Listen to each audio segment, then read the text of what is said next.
wabarakatuh. Saya Rini Mukmalina, guru sejarah SMA Negeri 1 Losarang, mahasiswa PPG dalam jabatan 2023 Universitas Pendidikan Indonesia, sedang mengikuti uji kinerja dengan materi kebijakan-kebijakan ekonomi masa demokrasi terpimpin menggunakan metode cooperative learning tipe Jigsaw. Selamat.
Iya, ada Bu. Kenapa ada? Trikrama Bu. Trikrama kenapa? Alfa. Jadi ada 3 yang tidak masuk ya. Iya Bu. Terima kasih. Kemudian kita hari ini akan membahas tentang kebijakan ekonomi masa demokrasi. Minggu kemarin kita bahas tentang apa? Kebijakan politik. Saya katakan selamat pagi.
Janji Anies.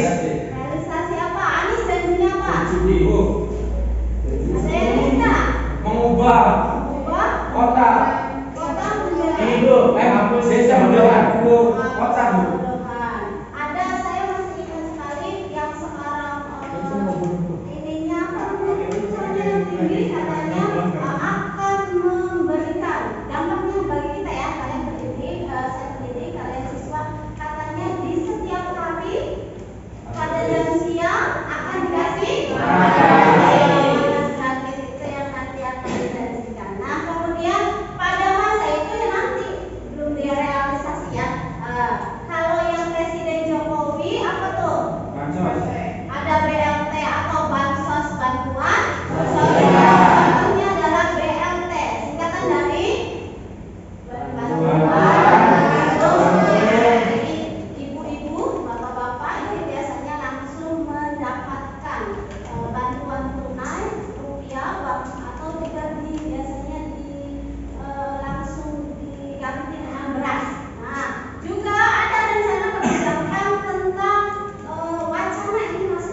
pembahasan Gampang kok diperbesar sih. ekonomi masa demokrasi terpimpin, kita akan menggunakan metode atau model pembelajaran kooperatif learning tipe Jigsaw. Apa itu model kooperatif learning tipe Jigsaw? Adalah model pembelajaran mengkelompokkan kalian ke dalam kelompok besar yang nantinya dibagi lagi ke dalam kelompok kecil.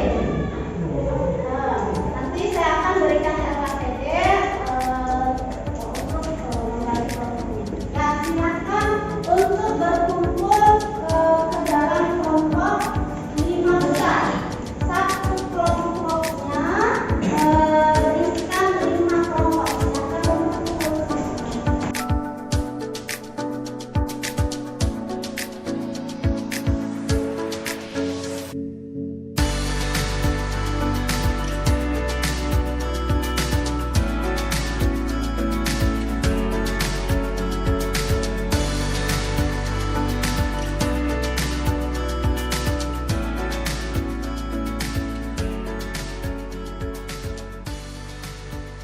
Silakan untuk saya akan bagikan ini nanti yang akan ditempel ya di LKPD-nya.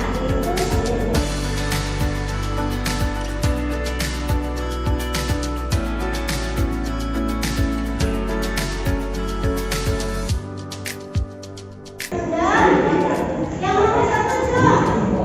1. Saya lagi nomor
3.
Sudah, silakan kembali ke kelompok awal.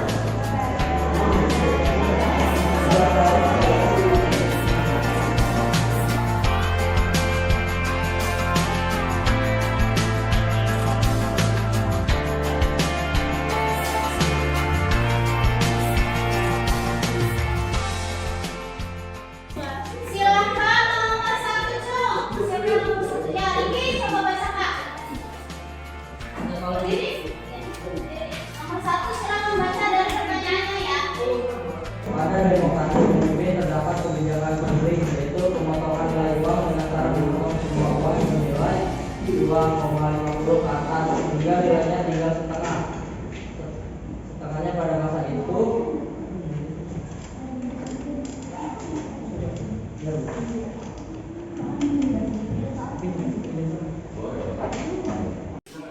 pada masa ini pemerintahan berencana memangkas angka-angka nol pada mata uang Indonesia.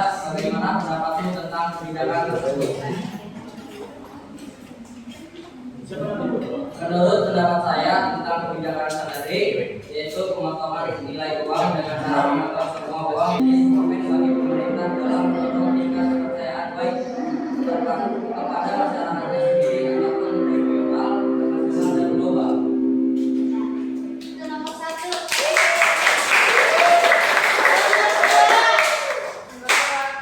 Nomor 2 siapa? Ajeng. Ajeng dulu.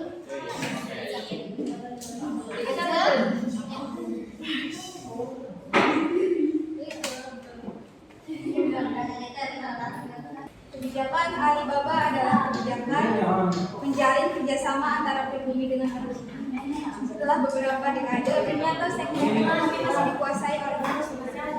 Mengapa orang Cina bisa menguasai perekonomian Indonesia dari dulu sampai sekarang?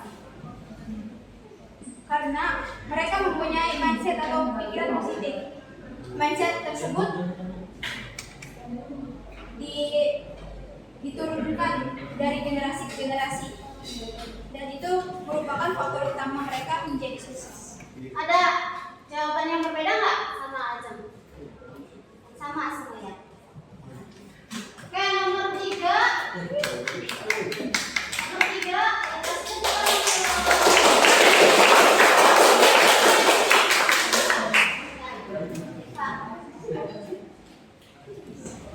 Pemerintah mengeluarkan kebijakan yang mampu mensejahterakan rakyat. Bantuan langsung tunai punya dampak negatif. Positifnya adalah membantu masyarakat miskin dalam perekonomiannya. Negatifnya menjadikan masyarakat malas dan bergantung pada pemerintah. Kelompok ini siapa yang menonton?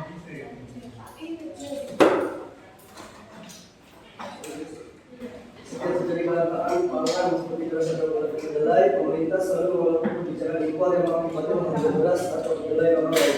Bagaimana pendapat tentang hal tersebut? Kebijakan impor memang membantu kestabilan perekonomian, tetapi untuk jangka panjang akan memberatkan pelaku usaha seperti petani. Akibat impor beras, maka harga beras ketika panen turun.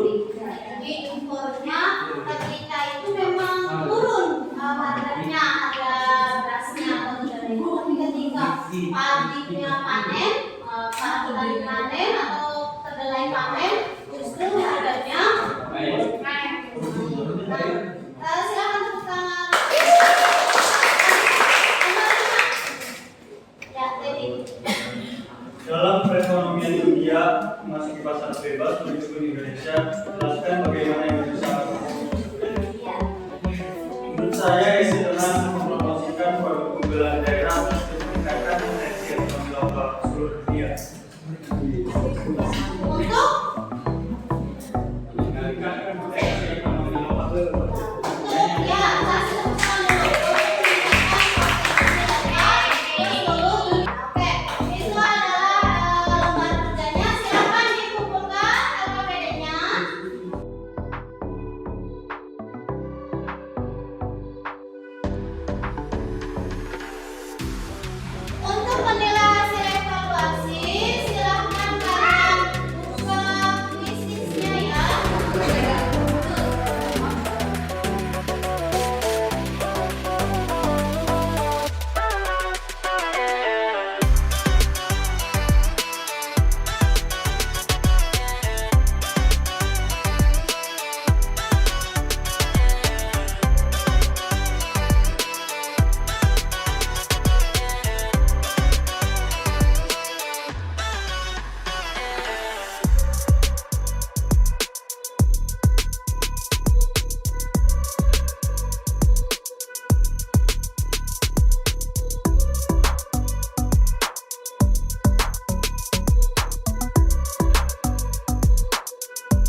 Yang kedua pakai AY. Ayo. Yang ketiga Siti Fatimah. Yang keempat Lista. Terus gue datang dulu, tangan gua udah bu. Yang keberapa tadi? 1, 2, 3, 4, 5 Dedi. Yang 9 terus Haini. Di mana satu? Pavel, aku. Tani. Dia Novika. Terus Maul. Akbar. Dani. Raffi. Oh, Raffi ada. Cinta Dias. Deva. Diki. Resti. Sudah. Sampai Resti.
Mengakhiri pembelajaran hari ini, mari alangkah baiknya kita bacakan terlebih dahulu hamdalah. Alhamdulillah. Mengakhiri pelajaran kita kali ini. Mari kita lanjutkan dengan membaca doa dalam hati. Membaca doa dalam hati, mulai.